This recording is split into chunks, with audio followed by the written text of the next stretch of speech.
Bonjour à toutes et à tous, bienvenue dans ce nouvel épisode d'InPower qui j'espère vous plaira. Si c'est le cas, n'hésitez pas à lâcher un petit pouce et à partager l'épisode à une personne autour de vous qui pourrait aider ou inspirer. Et si vous n'êtes pas encore abonné, je sais, moi-même, j'avoue, je le fais très peu sur YouTube, mais ça fait vraiment la différence. Donc si vous pouvez penser à le faire, ce serait trop chouette, ça nous permet de recevoir des invités encore plus cool et à faire grandir le podcast. Bonne écoute! Bonsoir!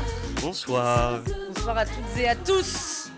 Bon, il nous reste pas beaucoup de frites, je t'avoue, mais prends-en parce que j'ai mangé les trois Moi ça va, quarts. j'ai mangé assez. J'en prends une dernière. Et Banane Plantain était très bonne aussi. Hein. Délicieux. Tu veux de l'eau? Allez, un petit peu. Écoute, je suis très contente de te recevoir. J'adore recevoir des invités que je connais sans vraiment les connaître, tu vois. Il y a encore assez de mystère sur toi. Ah oui? Ouais. J'ai l'impression que j'en dis beaucoup déjà. C'est vrai? Mm. Non, je trouve qu'il y a encore, on peut encore creuser et déballer pas mal. Donc, c'est un peu le programme de ce soir. La première question que je pose à tous mes invités, c'est de se présenter de la façon dont ils le souhaitent. Je dirais que je m'appelle Eddy, que je fais de la musique, que j'adore la scène, que j'ai commencé par la scène et que j'avais un rêve d'enfant, c'était de vivre de la scène. Et je me suis promis qu'un jour je pourrais en vivre, et aujourd'hui j'en vis, donc voilà comment je me présenterai. Tu te souviens quand est-ce que tu as fait cette promesse à toi-même? Tout petit. J'étais dans ma chambre et je dansais, je me rappelle sur les premiers sons qui sortaient de R&B. Sur ma chaîne IFI, j'étais dans ma chambre, je prenais un micro, c'était une télécommande de la chaîne IFI, et puis je commençais à imaginer mes spectacles et à imaginer moi en chanteur, en m'imaginant, tout bêtement. Et là, je me suis dit, en fait, c'est ce métier que je veux faire, quoi. Qu'est-ce qui te plaisait autant dans la scène? Je crois incarner les mots, partager des messages, je crois. Je crois que c'est le seul objectif, c'est voilà, raconter une histoire et l'incarner totalement jusqu'au bout des ongles pour la défendre et pour, se raconter. Est-ce que ça n'a pas été dur parfois de se confronter quand même à cet autre, à ce public? Parce que je trouve que c'est vraiment se mettre à nu d'une certaine manière. Et ouais, je suis toujours curieuse de savoir comment les chanteurs ou les personnes qui performent sur scène arrivent à construire cette relation de telle manière à ce qu'elle ne soit jamais un poids, mais qu'elle soit uniquement du kiff. C'est pas que du kiff, Ouais. c'est beaucoup de kiff, mais il y a un paradoxe que je vis au quotidien. Alors c'est pas du tout ouin mais c'est une réalité que j'assume entièrement. Mais c'est pas que du kiff tous les jours. Il y a énormément aussi pour écrire, pour se raconter, il faut savoir se regarder, il faut savoir ressentir les choses, même quand elles sont douloureuses. Il faut savoir ouvrir un cahier, se mettre en face de soi-même et tenter de trouver le juste mot sur ce qu'on ressent. Et donc parfois ça passe par des phases très très difficiles que t'as pas forcément envie de voir. Moi j'aime bien diagnostiquer mon état intérieur, j'aime bien décortiquer mes états d'âme, mes ressentis, mes analyses sur le monde, ce que je ressens, ce que je reçois par nous tous. Et comment te dire, c'est pas toujours évident de savoir trouver les mots justes pour les écrire. Et parfois ça peut prendre du temps, parfois tu peux avoir envie de tout abandonner. C'est assez paradoxal. Après, bien évidemment, en ce moment je suis en tournée, par exemple, je suis l'homme le plus heureux du monde, par exemple. Tu vois, il y a quelque chose qui est de l'ordre de la grande magie, de quelque chose qui est limite pas on peut pas l'analyser, c'est tellement puissant, tu vois, ce que je vis en ce moment, que c'est des choses qui me rendent énormément heureux et ouais, et bien dans ma vie. Donc mais c'est pas que ça aussi être sur scène. Est-ce que on est un tout aussi bon artiste quand on est heureux? Ah bah ça c'est une grande question. Écoute, moi j'ai la chance ou pas, je crois que ça aide en tout cas beaucoup à mon écriture. J'ai une grande mélancolie qui a toujours été là depuis petit. J'ai toujours vu le monde un peu en demi-teinte, comme ça. Tu vois, et même si les choses vont bien, même si les choses potentiellement... Enfin, je fais le rêve d'une vie, enfin, mon rêve que j'avais envie quand j'étais petit. Donc potentiellement, beaucoup de gens peuvent se dire tout va très bien. Et Ouais. je pense aussi le dire tout va très bien. Mais j'ai toujours ce petit regard qui, je crois, alimente mon écriture. C'est cette mélancolie profonde, c'est cette... euh, d'autres diront peut-être drama queen, mais il y a toujours un petit côté un peu sombre, un peu deep quand je travaille, quand je regarde le monde. Euh, je vois pas toujours tout de la bonne manière, ou en tout cas de la manière la plus... j'aime bien cette expression, le verre à moitié plein, le verre à moitié vide. J'ai tendance à voir les choses toujours du verre à moitié vide, tu vois. Et donc du coup, je crois que ça alimente aussi dans mon moi intérieur, ça m'alimente quelque chose qui donne, je crois, ce pouvoir à l'écriture, ce regard sur le monde. Est-ce que tu te souviens sur quoi portait la première chanson que tu as écrite? C'était une chanson... c'était une chanson complètement autobiographique, qui n'était pas du tout imagée, qui était vraiment premier degré, qui était vraiment... je me rappelle le refrain, tout bêtement, ça faisait alors je pleure. Voilà. Donc vraiment le dépressif bout du bout. Et je crois que je racontais tout ce qui n'allait pas dans ma vie, mais en mode carnet intime, tu vois. À quel âge?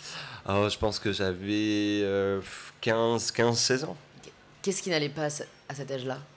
Tout. Enfin, là, c'était l'époque en plus où tu es adolescent et tu te dis tout, rien ne va. Je me sentais mal dans ma peau. Mon homosexualité était quelque chose sur lequel je n'étais pas très OK encore. En tout cas, je découvrais pas mal ce côté-là de ma vie. Avec mes parents, ça allait pas du tout. J'étais en confrontation totale avec mes parents. Ouais, voilà, voilà. Et c'est pour ça que tu La vie était t'écrivais, sombre, la vie alors était je pleure. sombre. Alors j'écoutais, alors j'écrivais, alors je pleure et je racontais ouais, tout ce que le monde me faisait Hmm. à l'époque. Comment tu arrives à faire de cette mélancolie un moteur? Parce que finalement, tu aurais pu te complaire dans, tu vois, ce spleen, comme voilà, le font certains, parce que peut-être ils n'arrivent pas à trouver des armes. Qu'est-ce qui fait que toi, assez jeune en plus, tu arrives quand même à faire en sorte que ça ne soit pas un frein, mais que ce soit un accélérateur? Ça, c'est là où on n'est pas tous égaux en tant qu'humains. Je crois que ça fait partie de nos capacités à tous et à toutes. Enfin, c'est ce qui marque nos différences. C'est comment, avec la merde qu'on a tous, comment on en fait soit des choses positives, soit on tombe dedans et on n'a pas tous les mêmes capacités à réagir vis-à-vis de ça. J'ai une grande chance, je crois, c'est que dans mon tempérament, je suis taureau ascendant sagittaire pour les fans d'astro. Et je crois que ça m'a... En tout cas, j'ai en moi quelque chose d'assez déterminé, d'autonome. Donc j'ai vraiment ce truc ma mère, je me rappelle, dès petit, elle était là, je peux t'aider sur les cahiers, nanana. J'ai dit non, je vais faire ça tout seul, je vais me démerder.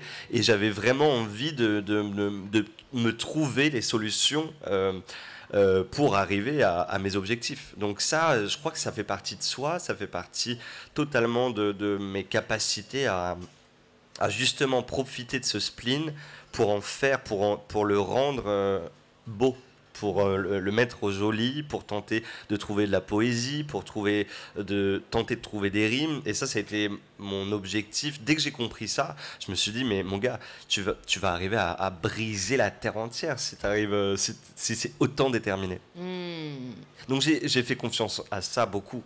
Et aujourd'hui, je continue de faire confiance à ça. C'est-à-dire que j'ai encore de grands objectifs dans ma vie et je crois en la volonté, mon auto-volonté à pouvoir me pousser à aller plus loin. Elle t'a jamais desservi, cette volonté? Ou elle t'a jamais fait défaut? Si là où elle me fait défaut, je crois que c'est dans...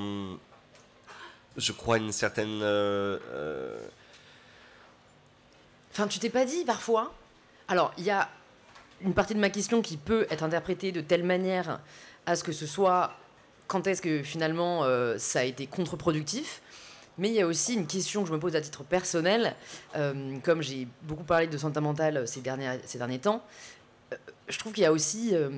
on croit à la volonté jusqu'à ce qu'elle nous fasse défaut. Jusqu'à ce qu'en fait on se rende compte que c'est quand même... On n'en est pas du tout à 100% maître, tu vois. Totalement. Totalement, et ça, je l'écris beaucoup dans mes chansons, le fait que... Bah, je pense que c'est là, en fait, la volonté et la détermination, c'est que de penser que on peut tout contrôler. Parfois, on est un peu étonné et déçu de soi de ne pas avoir réussi à peut-être trouver les bonnes formes ou les bons objectifs à un moment donné, et on est un peu surpris, déçu. Je crois que c'est là que ça peut jouer défaut, parce qu'en effet, la créativité, volonté ou pas volonté, tu peux te mettre devant ton piano des heures, tu peux avoir très envie de te mettre devant ton piano pendant des heures. S'il n'y a rien qui te vient, s'il n'y a pas de grâce, s'il n'y a pas d'énergie qui te dépasse un peu, alors oui, tu peux gratter, et c'est ce que je fais beaucoup, mais à un moment, il y a quelque chose de l'ordre, comment te dire, j'ai envie de dire divin, mais il y a des choses, parfois ça tombe sur ta feuille et t'es là en mode waouh. Et avec beaucoup, beaucoup de modestie. Mais vraiment, t'es là en T'es mode... un génie, mec. Non, mais t'es content. Mais on a tous un moment où on se dit putain, ce que je fais, c'est... Là, je crois que c'est un truc cool, quoi, tu vois. Et donc, ces moments-là, précisément, ils sont pas contrôlables. Et tu peux être aussi borné, avec énormément de volonté possible du monde entier. Le résultat, parfois, c'est pourquoi je dis qu'on n'est pas tous aussi égaux vis-à-vis de toutes ces chances-là, ces facultés A, et la santé mentale aussi. Enfin, on essaie de tous tenter de la contrôler et tout, mais c'est des choses qui parfois nous dépassent, et moi le premier. T'es allé voir un psy, une psy? Oui, beaucoup. Ok, ça t'a aidé? Beaucoup, ouais, carrément. J'ai pas de problème du tout, moi, avec... J'en parle sur scène, d'ailleurs, j'en ai beaucoup, beaucoup parlé. J'ai l'habitude de dire sur scène qu'il faudrait autant aller voir un psy que des gens, s'il y en a qui font du sport ici ce soir, aller à la salle de sport une fois par semaine.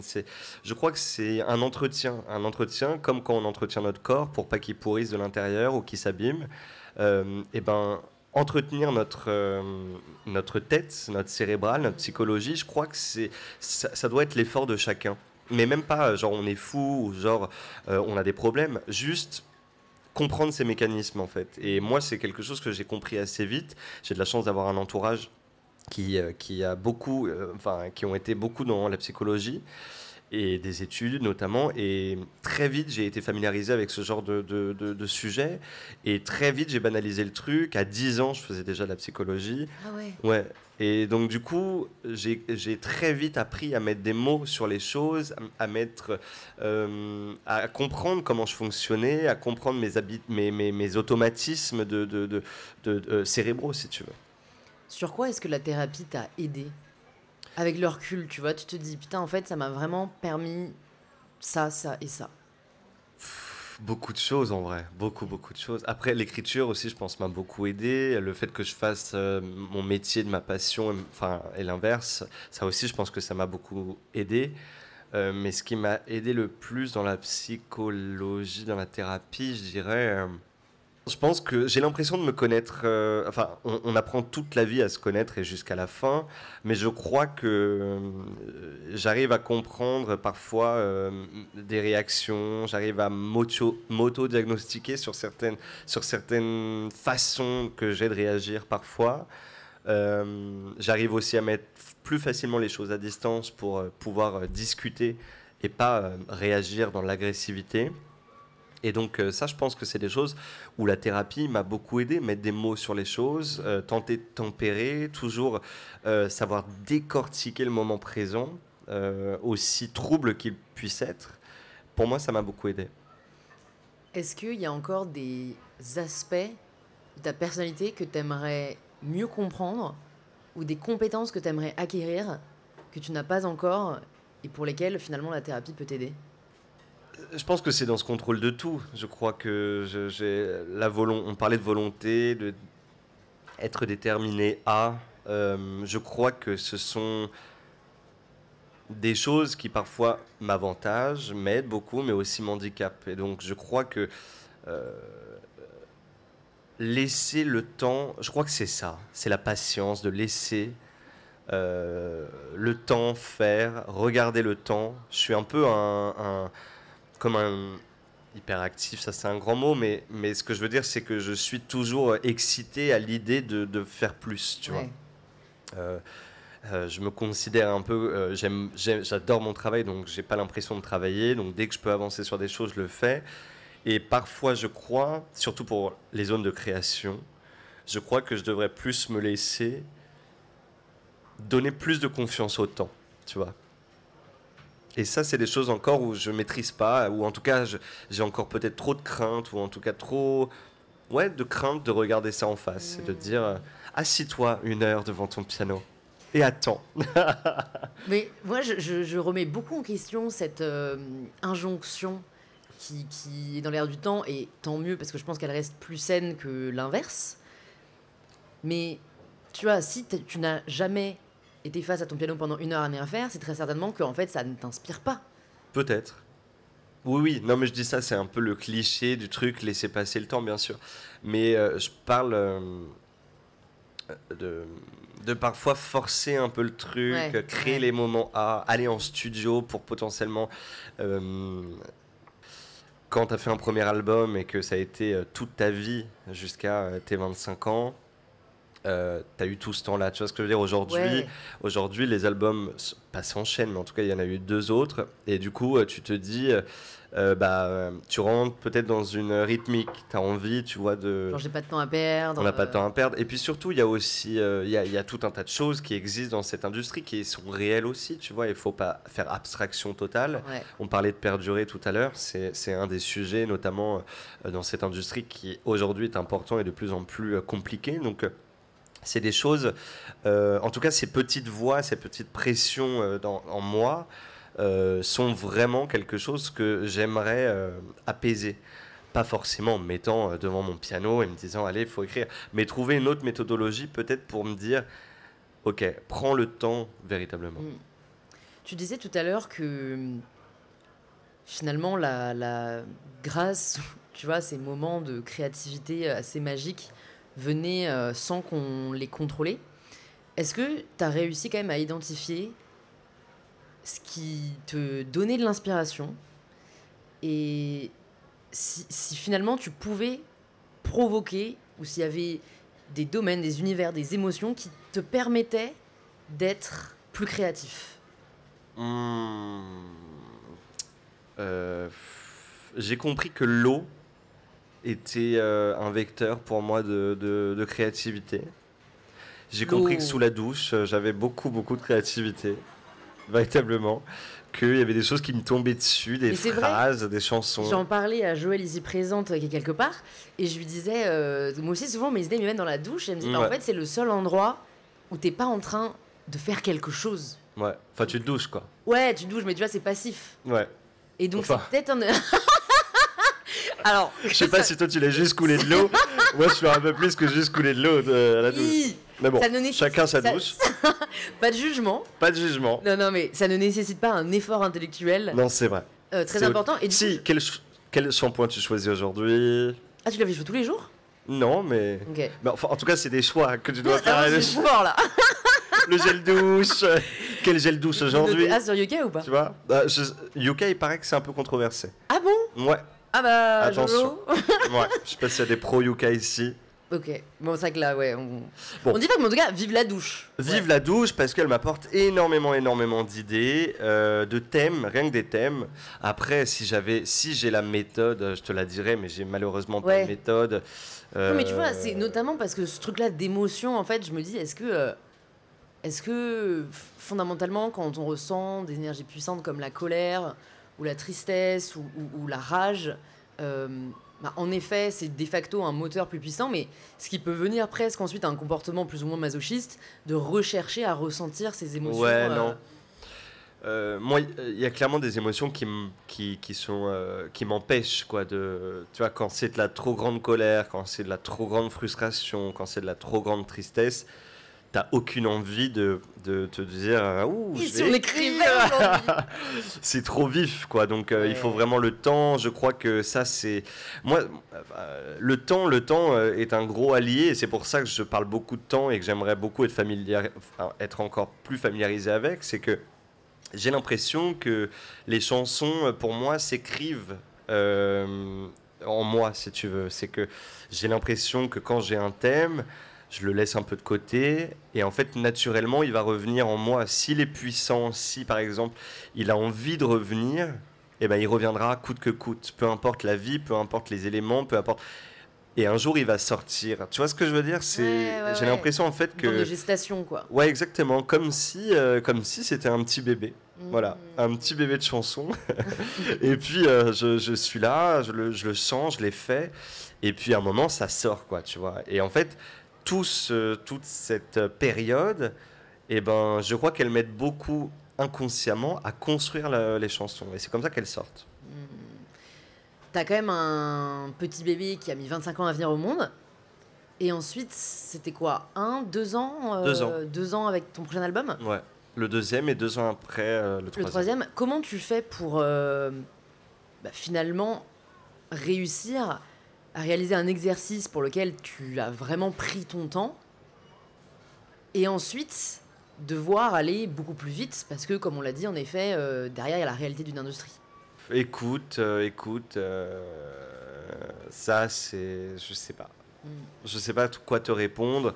Euh, T'essayes de te faire confiance à la sincérité que tu peux ressentir. Pareil que tu as écrit le premier album. Après, il se passe pas les mêmes choses dans ta vie. Tu vois, mon premier album était très autobiographique. Le deuxième et le troisième le sont un peu moins, même s'ils me racontent totalement, ils le sont. C'est moins une définition de mon identité. Tu vois, ils font partie de moi, mais c'est moins un premier tampon comme ça. Donc, non, non, non, comment tu gères le truc? Je crois que. Ouais, ouais, j'ai fait confiance à mon écriture. Je me suis dit, t'as que ça, donc écris, continue d'écrire. Et puis, quand tu trouves des chansons qui te touchent et qui ont pour toi beaucoup d'authenticité, sors-les, quoi. Pourquoi t'as que ça? L'écriture, la musique? Ouais. Pourquoi j'ai que ça? Parce que je crois que j'en fais toute ma vie. Je crois que tout tourne autour de mon métier. J'ai toujours été assez carriériste, je crois, carriériste en tout cas. Ambitieux. Ambitieux, ouais. En tout cas, j'ai toujours eu envie de raconter des histoires, j'ai toujours eu envie de scènes, de partager. Donc pour moi, c'était. Je me rappelle, même dans la cour de récré, on utilisait la marelle. Ouais. Et c'était la scène, quoi, tu vois. Donc on invitait tous nos potes autour de la marelle et puis on faisait le spectacle, quoi. Donc c'était en moi, donc en fait, j'ai pas que ça dans ma vie, bien évidemment, mais en tout cas, je mets énormément d'énergie au quotidien à, à vivre de ma passion et j'adore ça. C'est quoi l'émotion que tu ressens le plus? La mélancolie, c'est une émotion. Ouais, ouais, en vrai. Ouais, la ouais. mélancolie. Ouais. La mélancolie ou une forme, ouais, une grande mélancolie, ouais, je crois. Je suis très souvent mélancolique. Toujours, je regarde un peu la vie comme ça. Ouais, J'aime trop comment tu dis ça en plus en rigolant, en faisant le recul. Genre, tu t'observes ouais. ressentir cette mélancolie. Bah ça, quoi. merci la thérapie. ouais, ouais, Mais ouais. Je suis très, très mélancolique. Tu peux me surprendre à regarder dans le vide pendant des minutes entières. Je peux être en société et déconnecté totalement. Et les gens peuvent me dire, eh oh, Eddie, on est là, tu vois. Mais en fait, je déconnecte, quoi. J'ai vraiment une facilité socialement à me déconnecter. Est-ce que ça a été dur pour toi de découvrir ce qu'était la réalité du métier dont tu avais toujours rêvé? Parce que finalement, tu n'en as jamais conscience avant de l'être. Ouais. Ouais, quelle était un peu cette découverte pour toi? Ouais, bien. Pas évident, pas évident. Comment te dire? J'ai eu l'énorme chance d'arriver avec un premier album et d'avoir une audience très rapidement. Ouais. Donc dès le premier, donc ça a été une énorme chance. Et ça, c'est ouf, juste, tu vois. Si tu peux nous raconter un peu comment ça s'est fait, parce que je pense qu'il y a peut-être des gens qui veulent se lancer dans la musique qui nous écoutent et qui se disent mais comment faire pour que mon premier EP soit à minima écouté un peu quoi. J'ai pas trop de conseils. Il y a énormément de façons de marcher ou en tout cas d'être reconnu aujourd'hui. Je crois que c'est beaucoup d'alignement de planètes quand même, tu vois. Toi, on t'avait donné des conseils ou t'étais vraiment genre en mode Non. j'avance à l'aveuglette? Oui, j'avais un conseil, c'était qu'il fallait que je m'entoure de la meilleure des manières. Donc ça a été vraiment très important pour moi, de trouver des gens qui étaient motivés, qui avaient envie, qui croyaient au projet, qui étaient ultra motivés à l'idée de pouvoir emmener le projet le plus loin possible. Ça, je savais qu'il fallait que je m'entoure avec des bonnes personnes. Et ça a fait très longtemps, tu vois, on m'a proposé énormément de télécrochets, des The Voice, des Rising Stars, des trucs, en veux-tu, en voilà, et j'ai jamais accepté parce que je savais qu'il me fallait le temps de mûrir, d'incarner ce que je voulais dire, de comment je voulais l'incarner, trouver ma plume, trouver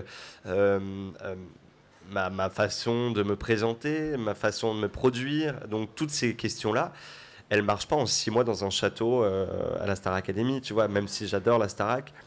C'est vraiment...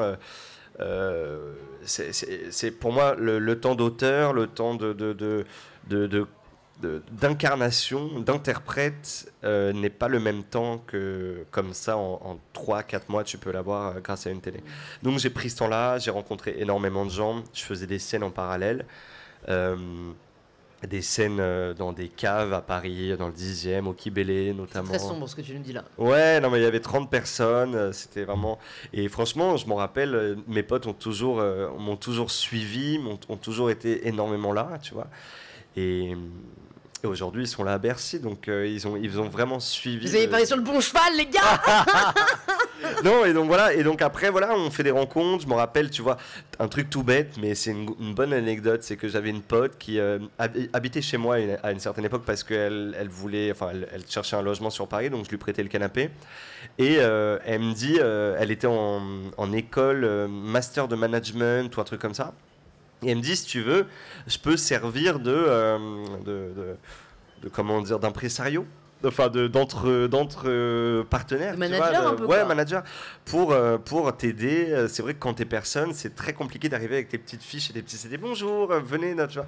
Et donc tout de suite, dès que tu mets un intermédiaire, juste Ça ça, fait plus pro, tout ouais. de suite, ça fait plus pro. Les gars se disent, ah ok, il y a une meuf qui m'appelle tous les fucking jours pour que je vienne à son concert. Peut-être que je vais devoir y aller. Et tu vois, c'était juste un truc tout bête, mais ça nous a beaucoup aidé parce que un jour, je jouais au Trois Baudets, qui est une scène un peu mythique vers Pigalle, 300 places. Et donc, je savais que c'était un peu pour moi la limite de ma carrière en tant que pur indé. C'est-à-dire qu'il fallait que je sois aidé peut-être avec un investissement, avec des gens qui pouvaient m'amener un peu plus loin. Et donc, cette Anaïs, pour ne pas la citer, m'a énormément aidé à démarcher à droite et à gauche tout un tas de personnes pour qu'ils viennent se déplacer sur un mec inconnu avec une coupe au bol un peu trop haute, une petite gueule de kid, d'enfant d'où on ne sait qui vient. Et donc, elle a parié là-dessus, elle a énormément bossé, et grâce à elle, tu vois, il y avait énormément de gens, et le lendemain, je m'apprenais toute ma vie, le lendemain, chez moi, on recevait énormément de mails en mode intérêt pour signer, quoi. Comment tu fais ton choix pour signer? Ce qui rejoint mon autre question, à savoir de comment tu t'entoures des meilleures personnes. Parce que c'est une chose de vouloir s'entourer des meilleures personnes, c'en est une autre d'y parvenir. Déjà de les identifier et ensuite de les convaincre. Faut des personnes qui ont la dalle, je crois. Je crois que c'est ça, et qui croient, qui ont un goût quand même, avec lesquels vous partagez quand même des goûts en commun en termes de direction, de managing, Vision, ouais. de vision, voilà. Et puis après, faut des gens, en fait, il y a énormément de gens qui veulent faire de la musique aujourd'hui dans le monde entier et énormément de sons qui sortent encore plus aujourd'hui sur les plateformes et même sur les réseaux sociaux. Donc, faut vraiment se démarquer, tu vois. Et donc, faut des gens qui connaissent le métier, qui ont faim vraiment, quoi, tu vois. Qui ont vraiment faim. Voilà, pour te défendre en fait, pour défendre, et pour faire évoluer le truc, pour que tu passes en radio, pour que potentiellement tu sois sur les plateformes en avant. Enfin, c'est que. Et là, on rentre dans une autre sphère. C'est vraiment, c'est beaucoup, beaucoup, beaucoup de défendre un artiste, quoi, tu vois, d'en parler, de le mettre en avant. C'est tout un tas de discussions, voire parfois des contrats. Enfin, tu vois, c'est des trucs qui peuvent être parfois un peu sombres. Ouais, et puis c'est vrai que c'est un tout autre aspect de toi, ta journée quotidienne, quoi.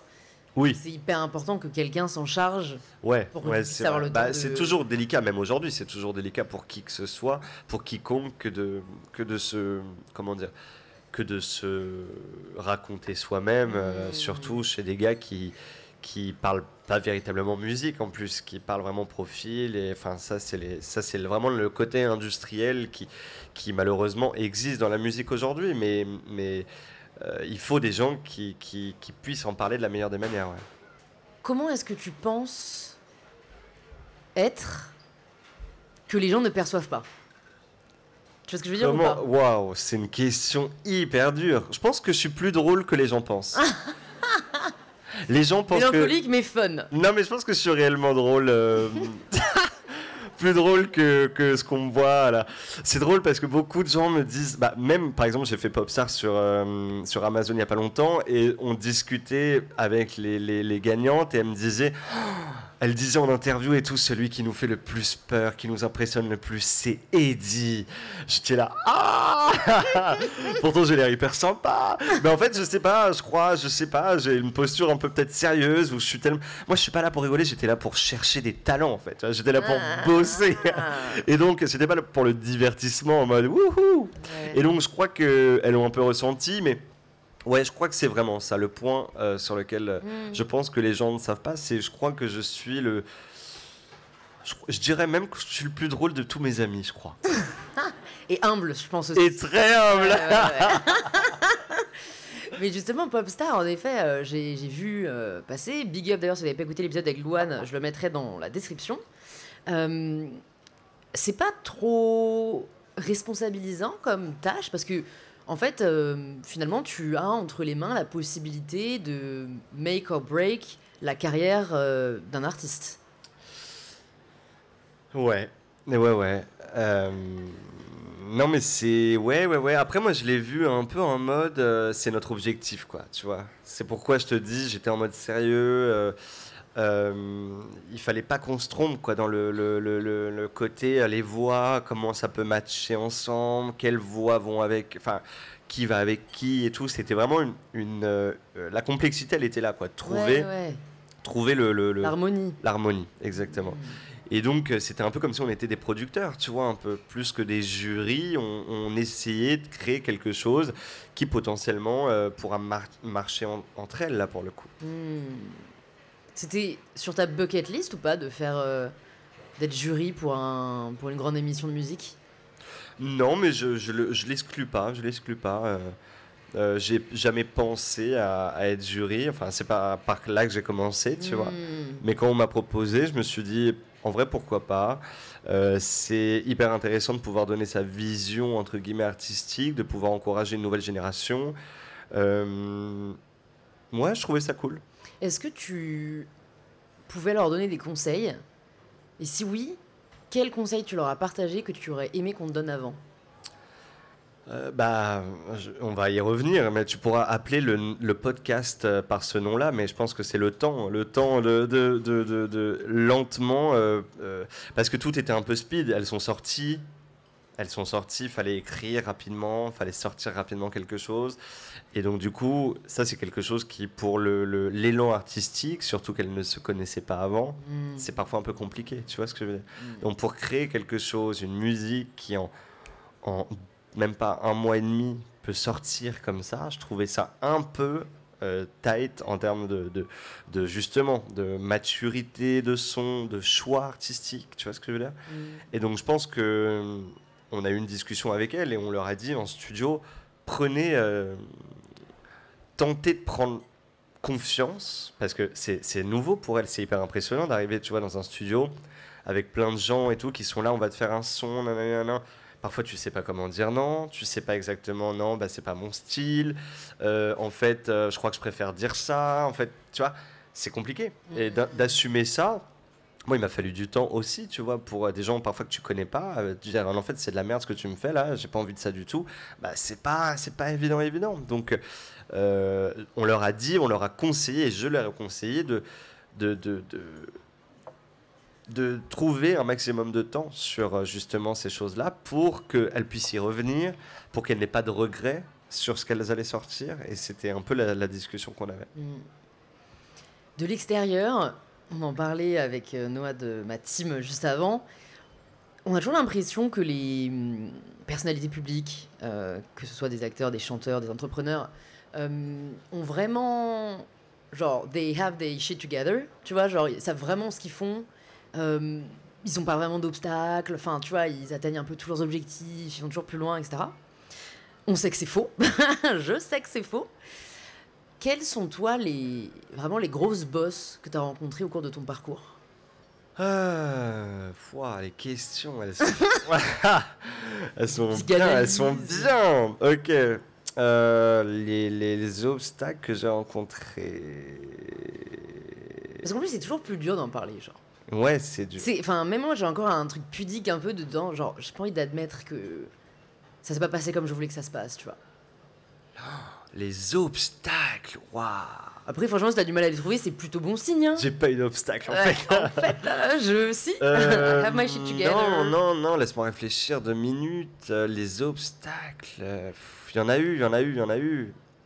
Mais alors là, je fais tellement abstraction, ou je suis dans le déni, je sais Ah ouais, pas, non, mais je les c'est vois vrai pas. que c'est aussi une qualité que beaucoup ont, bah, c'est de la résilience déjà, de un, mais aussi de la capacité à passer au-delà des moments négatifs pour juste se concentrer sur le positif. Non, mais un obstacle, genre qui pourrait, qui pourrait me.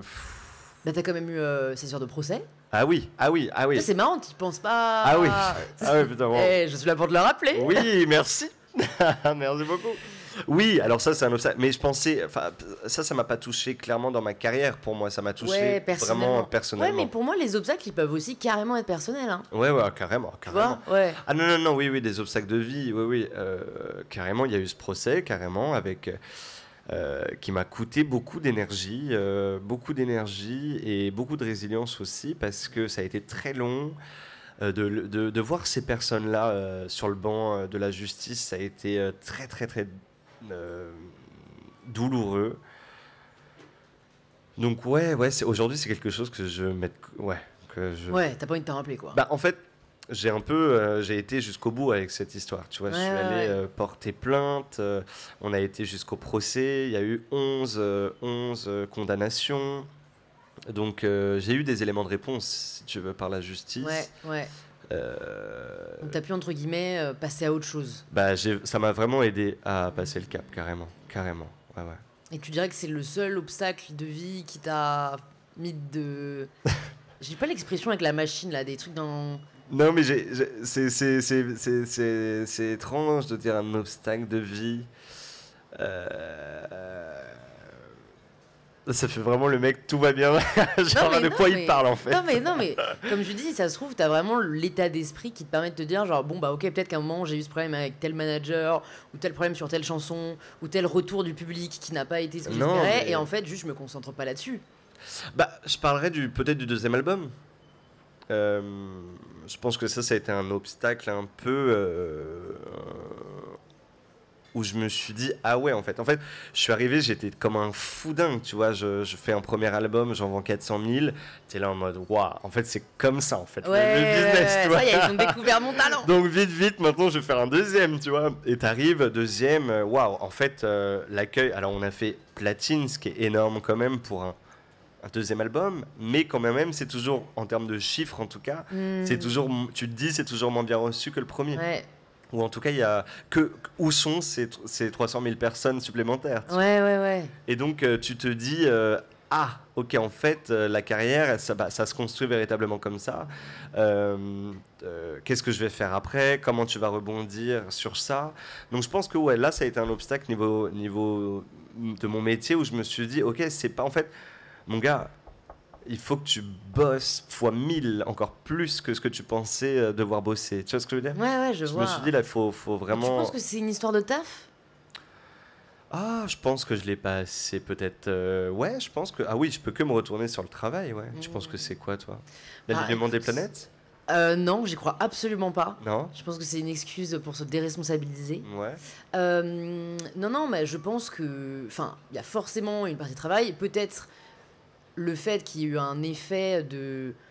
Tu sais, c'est un peu comme les premiers auteurs, genre quand t'es premier auteur et que t'es premier roman, que t'as un prix direct, Ouais. exposition de fou, Ouais. t'as un statut, tu Peut-être vois. les gens en avaient rookie, marre. Tu Ouais. vois, Ouais. marre, je dirais pas jusque-là, mais c'est C'est là, genre un moi, peu je veux genre. plus le voir, celui-ci. Non, mais tu vois, c'était peut-être en mode, ouais, voilà, on a adoré le premier. Peut-être qu'il y avait quelqu'un d'autre à ce moment-là qui avait grave la cote, parce qu'il y a aussi une forme de concurrence qu'on peut pas négliger, tu vois. C'est comme sur les podcasts, d'ailleurs, écoutez une Power, n'écoutez pas les autres podcasts, pas du Je tout. suis d'accord avec ça. Non, mais tu vois, il y a vraiment ce truc de, bah, forcément, le temps qu'il passe à écouter un autre artiste, c'est pas le tien.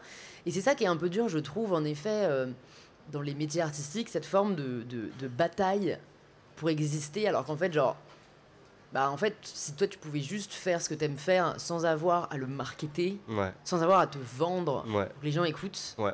Moi, je ferais que de la scène s'il y avait ce délire-là. Hein. Ouais, c'est vrai. Je fais des albums vraiment pour les défendre sur scène. S'il n'y avait pas de la scène, je serais pas là en train de te C'est parler. ouf. Ouais. Tout est Est-ce qu'il y a vraiment. une scène que t'as pas kiffé? Oui. Ah bah là, des obstacles, tu en veux, là, il y en a. Ah bah vas-y. Ah ouais. Alors, il y a eu les breakdowns d'un coup d'un seul. Bon, ça, c'est tout scoop. T'es devant 40 000 personnes et tout scoop. Donc ça, c'est un petit obstacle. Mais les plus gros obstacles que j'ai trouvés, c'est quand tu es en première partie, par exemple, de PNL ou Necfeu, tu vois. Tu as vraiment les 30-40 premiers rangs qui attendent Necfeu, PNL. Et donc toi t'arrives, t'es là en mode OK, let's go. Tu seras viril, mon kid. Et ils sont tous là. Il y a des gens qui te font des fuck. Tu Non. vois, c'est horrible. Je sortais de scène, j'étais en larmes. Je disais à tout le monde, je veux plus jamais faire de la scène. Ouais, c'est tragique. Ah ouais. Tragique. Et donc aujourd'hui, je ne le fais plus. Voilà, j'ai Tu t'es démerdé pour plus le faire. Ouais, je joue avant Sam Smith. C'est pas mal, le public un peu plus réceptif. Exactement. Ouais. Non, mais en tout cas, ça a été à des moments très très douloureux, ouais, Ah ouais. carrément. Ah ouais. Donc c'est la preuve qu'en effet, c'est quand même conditionnel. Une scène qu'on kiffe, elle est conditionnelle Ah bah de oui, certains il y a paramètres. des quoi. choses, bien sûr, il y a des choses qu'il faut quand même faire attention, prendre soin, carrément, ouais, carrément. Et quels enseignements tu tires du fait que, que ce deuxième album n'ait pas autant marché que tu le souhaitais? Est-ce que t'en as tiré des leçons? Le temps, premier degré. Je pense que J'espère que tu vas vivre longtemps, parce que vraiment, j'ai sinon, pas pris assez le temps, je pense. C'est pour ça que je parle de temps, parce que je pense que j'ai pas pris assez le temps de l'écrire. Ouais, je pense que c'est ça. Je pense le temps et de le bosser plus, peut-être plus, tu vois.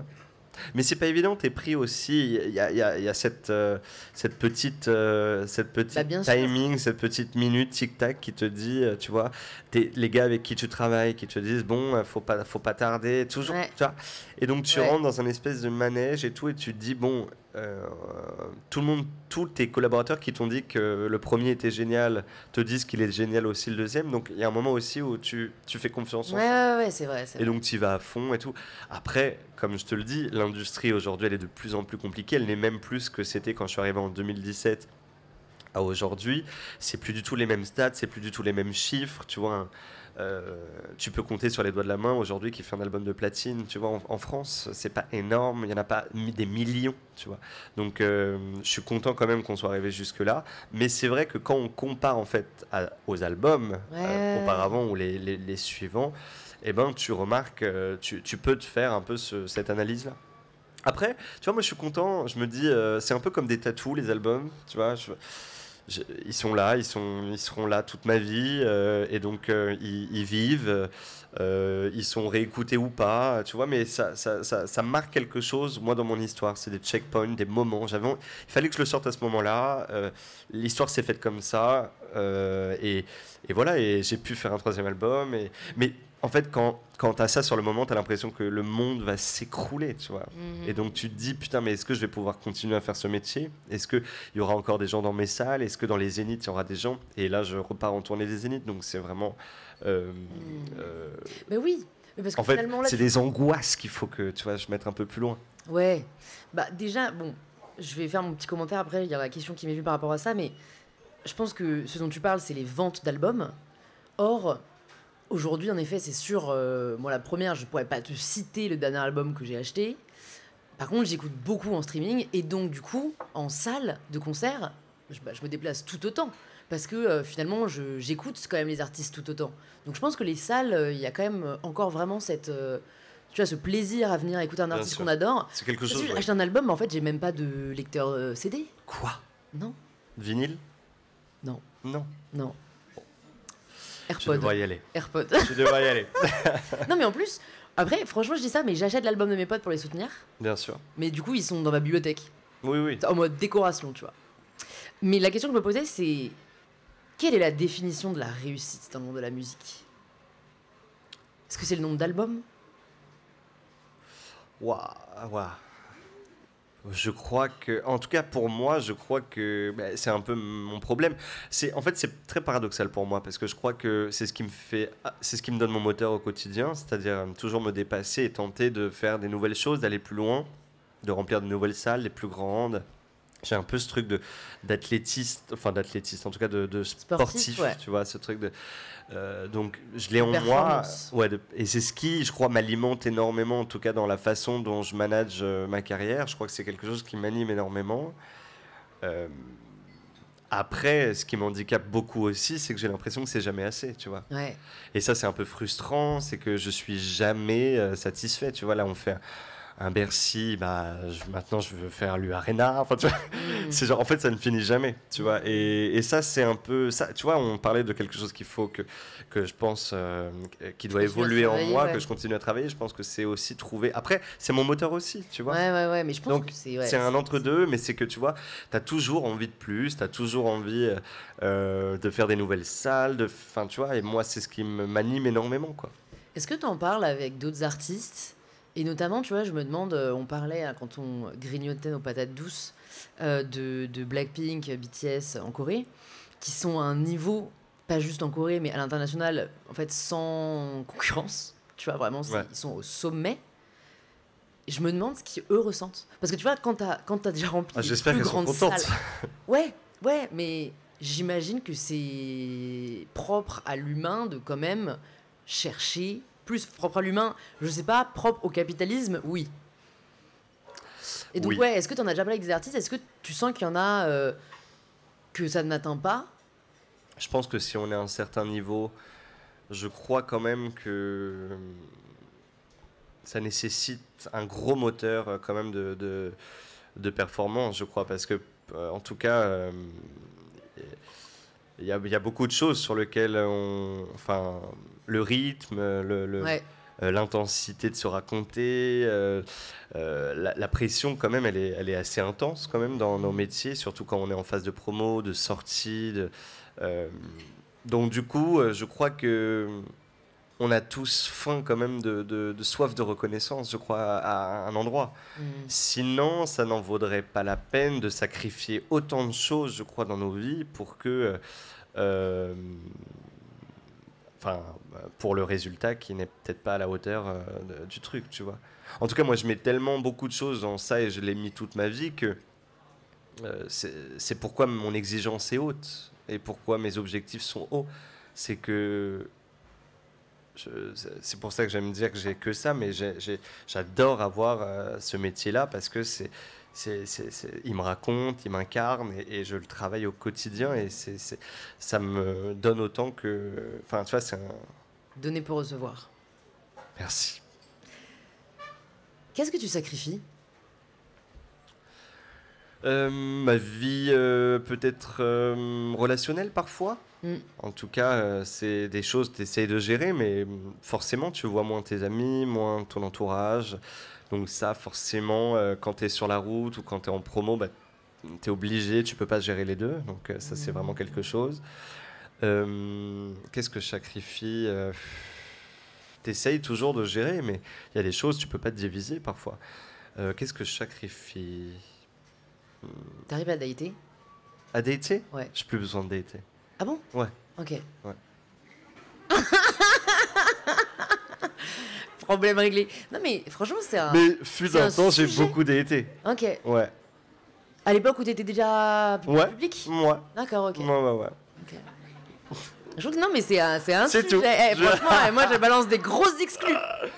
Mais non, mais comment Ça te doit pas être dire facile aussi, tu vois, quand t'es personnalité publique. Ah, il y a c'est un plusieurs sujet. profils. Il y a le profil qui vient et qui ne dit rien. Et qui dit en partant, au fait, j'adore ce que tu fais. Grosse surprise. Ouais. Tu vois, ouais. Ah, Cadeau. cadeau. Il y a la personne qui direct, oh, je te crois pas, t'es Eddie de Préto, MDR, tu vois, direct.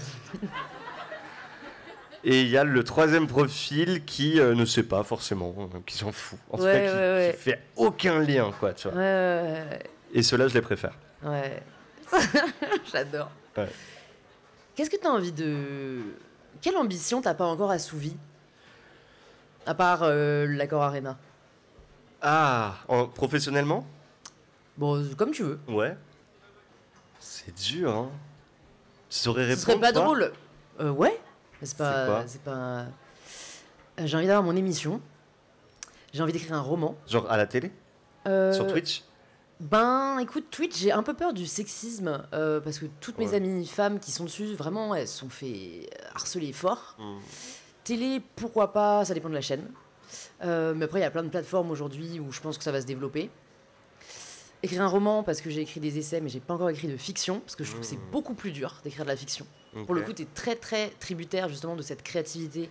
Alors que les essais, c'est très rationnel, donc tu trouveras toujours quelque chose à écrire. T'as plein de rêves. Ouais. Évidemment, faire un podcast avec des stars coréennes. Bah oui. Ça, c'est... I'm working on it. Mais... Waouh. 감사합니다. Ah ouais. J'ai pas tout ça, moi. Ok. Non. Non, est-ce que j'ai d'autres rêves Oui, j'ai un rêve. C'est tout quitter. Non, c'est un peu le rêve de tout le monde, hein. Ah ouais? Tout quitter pour faire autre chose. Ce serait quoi? J'ai un peu ce rêve de secours en mode, si ça me fatigue tant, si ça me prend tant d'énergie, je me cassos, je prends mon petit van, terminé, tu vois. Mais bon, tout le monde a ce rêve, j'imagine un peu, non? La porte de secours un peu. Je pense que c'est un fantasme. Oui, oui, oui. Plus qu'un rêve. Oui, oui, je Parce sais. que de En plus tout cas, c'est une j'avance... porte de sortie, quoi. Ouais, c'est vrai. Et je pense que c'est De bien pour fuite, se rassurer. peut-être. Ouais, une Ouais. fuite, carrément. Mais je pense que... Enfin, plus j'avance, plus j'interviewe des gens, plus je me rends compte... Après, je pense que c'est peut-être aussi un de mes traits personnels, mais moi, j'ai tendance à idéaliser ce que je vois ailleurs Oui. sans forcément prendre conscience de l'envers du décor. Et en fait, il y a un trade-off pour tout. Ouais. Alors, tu vois, moi, pareil. Moi, je pense que ma porte de sortie, c'est bibliothécaire. Genre vraiment, si un jour ça se passe mal, je deviens bibliothécaire. Génial. En vrai, t'es entouré de livres toute la journée. Donc, tu vois, dans ma tête, je me dis, en vrai, qu'est-ce qu'il y a de mieux? Ouais, mais en vrai, tes journées se ressemblent quand même beaucoup. Hmm. Je pense que dans 10 ans, il n'y a plus de bibliothèque. Enfin, tu vois, il y a plein de trucs qui font que... Sympa pour les bibliothécaires. Bah non, d'ici. mais moi, attends, je serais la première à financer les bibliothèques s'il le faut, mais Ouais. enfin, tu vois, si on regarde les chiffres des ventes de livres... tu Ah, vois, ou c'est comme les gamer. albums. J'aimerais bien être gamer aussi. Ah, c'est vrai? Ouais. T'as le temps de gamer? Non. Ok. Mais Ouais. tu me demandes mes ambitions, j'y Ouais, vais. ouais, mais genre, alors, qu'est-ce qui t'attire? je jouais à Sims en différé. Je crois qu'ils jouent pas aux Sims, les gamers. Ah bon, mais si tu regardes sur Non. TikTok, ça joue sur. c'est vrai Attention. Attends, dans ton algorithme TikTok, toi, t'as des J'ai gamers des Sims. gamers Sims. Oh, waouh. Ou ou Inzoi. Je connais pas. Vous connaissez? Ah, t'es tout seul, là. Ouais. Là, t'es... Vous connaissez pas Ozoi, Inzoi? Non, vous. Si. Ah! Merci. Juste pas le prononcer. Merci beaucoup. Fouh, c'est très niche. Bah, pas tant que ça, apparemment. Hein. Pas tant que ça. C'est vraiment pour les très pointus du gaming. Ouais. Et c'est un peu les Sims en mode plus cool, quoi. Tu joues aux Sims quand t'étais plus jeune? Beaucoup, ouais. Ouais. Ouais. Ou même, tu vois, les trucs de gestion. Voilà. Genre Mais non. Roller Coaster Tycoon, les Sims, veux gérer mon déménagement Zoo de Tycoon. bureau, Zoo Tycoon. Ça me dit un truc. Tu faisais un zoo. Ouais. Ouais. Tu gérais un zoo. Bon voilà, ma vie B. Animal Crossing. Ouais, alors j'ai tenté de jouer, très compliqué Animal Ouais, Crossing. c'est. J'ai pas compris le moment où tu dois troquer des fraises pour juste avoir une île. C'est complètement capitaliste. Le gars il dit tu peux pas venir sur cette île. Moi, je me T'as rappelle. pas juste assez de thunes. Je fais là. Je me rappelle juste des racines mortes. J'ai arrêté à cause Je de suis ça. pas allé jusque là. J'avais trop de. Tu sais, les plantes vertes, il y avait trop. Vous vous souvenez de ça ou pas? Franchement, c'était à la fin, je suis pas jardinière. Ouais. J'ai pas signé pour Je ça. suis pas jardinière, madame. Ok. Mais j'adore le. Je suis les bibliothécaire. plantes. Ah, ouais, je suis bibliothécaire. Alors, je sais que t'as ton tour après, donc. Moi, Oui. tu vis. Attends, monsieur Temps, tu vis avec une montre ou pas? Il est quelle Non, pas du tout. 21h. Ah, ça. Ouais, ok, on a encore un peu de temps. T'as pas de montre alors que t'es fan de temps? Je suis fan du temps. Bah, un peu, ouais. Non, je dis qu'il m'en faudrait un petit peu plus. Ok. Mais je suis pas fan du temps. C'est juste que je pense que le temps répondrait à beaucoup de mes doutes. Ouais. Quel doute?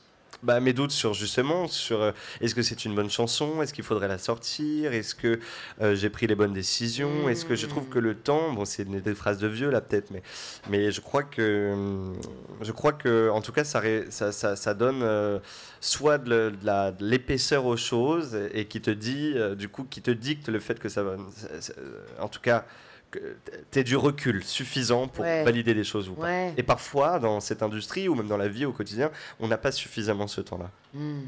Je n'ai pas le temps de jouer aux Sims, par exemple. Voilà, ouais. Il faut choisir ses combats. Hein. Est-ce que, si tu pouvais recommander une ressource à toutes les personnes qui nous regardent déjà et qui nous écoutent, que ce soit un livre ou un film ou un doc ou une ressource, quelle qu'elle soit, qui t'ait particulièrement touché, ce serait quelle ressource? Les Sims. Ouais, j'ai failli le faire, je me suis dit non. Une ressource. Bah, j'ai deux choses. Tu veux laquelle? La niche ou la mainstream? Je suis gourmande, donc je vais dire les deux. Les deux? Ok, je commence par laquelle? La niche ou la mainstream? La niche. La niche. Il y a une série anglaise que j'adore, qui m'a particulièrement touché, qui raconte justement l'agression d'une femme dans un bar.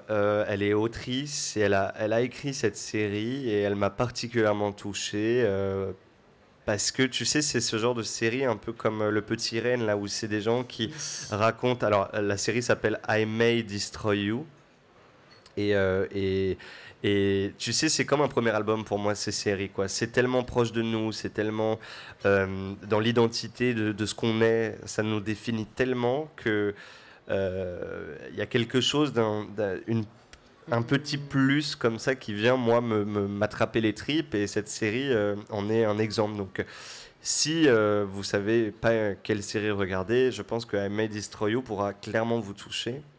Et puis un truc un peu plus mainstream, je pense que c'est aller voir bon je sais plus s'il y a des places encore, mais c'est aller voir, en tout cas moi qui me fait énormément de bien parce que je suis un fan inconditionnel.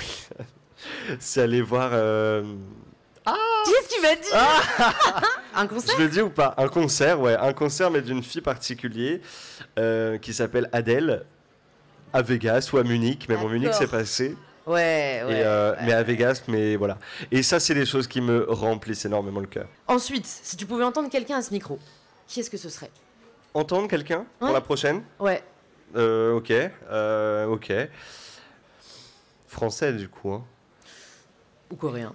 Ah, ok, ouais. Ouais, Lisa. C'est vrai, premier degré? Ouais. Ok. Ouais. Lisa de Blackpink, hein, du coup, pour que tout le monde Lisa situe de Blackpink, je pense l'enjeu. que c'est une bonne. Ouais, elle aurait beaucoup de choses à Si dire. tu l'as, là, je t'achète une bibliothèque, mais genre. je te la crée, la bibliothèque. Rappelez-vous de ce moment, d'accord? Vous assistez à l'histoire. Très bien. Dernière question. Si là, je pouvais te donner. Si je te donnais même un petit carnet, Ouais. avec un petit crayon à papier, Ouais. qu'ensuite tu partais en van toute la vie dans le monde entier, on ne te revoyait plus jamais, Ouais. et que tu pouvais écrire les 3 enseignements de vie qui te semblent les plus précieux, qu'est-ce que tu écrirais? Les 3 enseignements de vie qui peuvent être très précieux. Bah, il y en a un, je l'ai dit tout ce podcast. Prends ton temps. Prends ton temps. Non, mais donne le temps. Prends le temps. Ça, je pense que c'est le plus gros allié de la vie. Crois en toi. Hashtag légende Facebook de 2016. Prends-toi, bisous. Et puis un dernier, un enseignement. Waouh, je déteste les enseignements. Ah ouais? J'ai tellement pas fait comme on m'a dit de faire. Jamais. Bah alors, ne fais pas ce qu'on te dit, c'est un enseignement. Voilà, tu vois. exactement. Ne fais pas ce qu'on te dit. Ouais. Genre, ne prends exactement rien de ce que je viens de te dire là. Et bonne écoute, like, Bonne écoute, bisous. partage, abonne-toi. Bah merci beaucoup Eddy. Merci beaucoup. Merci. C'était hyper chouette, j'espère que tu vas arriver en tournée inspiré. Bah, j'y vais là. Parce que voilà, il faut savoir qu'il part on tour. Oui. Tu pars à Bordeaux, c'est ça? Bordeaux, Nantes et Toulouse, ouais. Ok. C'est ça. Trop bien. Ou le En van. contraire. Toulouse, Le contraire. Nantes et Bordeaux. Trop chouette. Merci beaucoup à tous et à Merci tous. beaucoup.